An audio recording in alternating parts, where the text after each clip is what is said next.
আসসালামু আলাইকুম। আজকে চলে আসছি আমাদের ফেনী সদর হাসপাতালের দিকে, যেখানে রিজিক নামের একটা হোটেল চালু হয়েছে। আর এখানেই নাকি সেই পেশোয়ারি একটা নতুন আইটেম চালু করা হয়েছে, ওটাই মূলত ট্রাই করতে আসছি। দেখা যাক এখানে তারা কেমন সার্ভিস বা কেমন ফুড প্রোভাইড করতেছে। হুটহাট প্ল্যানটাই মনে হয় সবচেয়ে ভালো, কারণ আমাদের হঠাৎ হঠাৎ প্ল্যানগুলোই এত সুন্দর হয়। আমাদের ভাই ব্রাদার মিলে আমরা সেখানে চলে গেছিলাম। আর ঢুকতে অ্যাম্বিয়েন্সটা কিছুটা এরকম, মানুষের গ্যাদারিং ছিল, মোটামুটি মানুষ খাচ্ছিল মন মতো করে।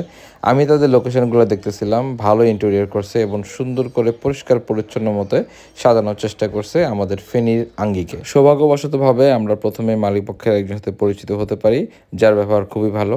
আমরাও ফ্রেশ হয়ে বসে ভাবতেছিলাম যে কী অর্ডার দেওয়া যায়। যদি আমরা পেশোয়ারি খাওয়ার জন্য আসছিলাম, বাট মেনু কার্ডের মধ্যে অনেক কিছু দেখে হতভম্ব হয়ে যাই। তারপরও মানুষের রিভিউ শোনা খুব দরকার, সেই জন্য আমরা রিভিউ শুনি। সেরা চমৎকার। ভালো লাগছে, তবে আরেকটু নরম হলে ভালো আসবে আজকে। ঠিক আছে, আরেকটু নরম। মানে মাংসটা ওই দিন যথেষ্ট নরম ছিল। যদিও আমাদেরকে ভিআইপি বলে মহিলা ক্যাবিনের মধ্যে ঢুকাই দিছিল, বাট আগে এটা খেয়াল করা হয়নি।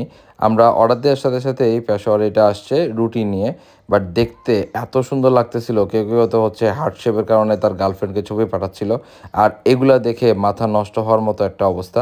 এত নরম ছিল, এত সফট ছিল যে খেতে আসলে ভালো লাগতেছিল। মাংসের থিকনেস বা মোলায়েম ব্যাপারটা খুবই বেশি পাচ্ছি, জিনিসটা ভালো লাগতেছে। একদম শেষের ভাগে স্পেশাল পরোটা দিয়ে ট্রাই করলাম এই পেশোয়ারিটা।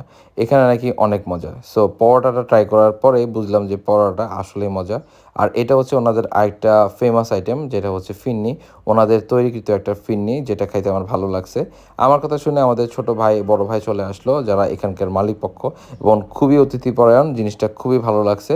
আমরা অনেকক্ষণ গল্প করলাম, আড্ডা দিলাম, বেশ ভালো একটা সময় কাটলো। আর আমরা এখান থেকে এখন চলে যাব, কারণ অনেকের বাসা লেট হয়ে যাচ্ছে। আর এটা হচ্ছে প্রমাণ যে আমরা আলবা খাই নাই। আশা করি আপনারাও আসবেন আনকমন কিছু খাওয়ার জন্য।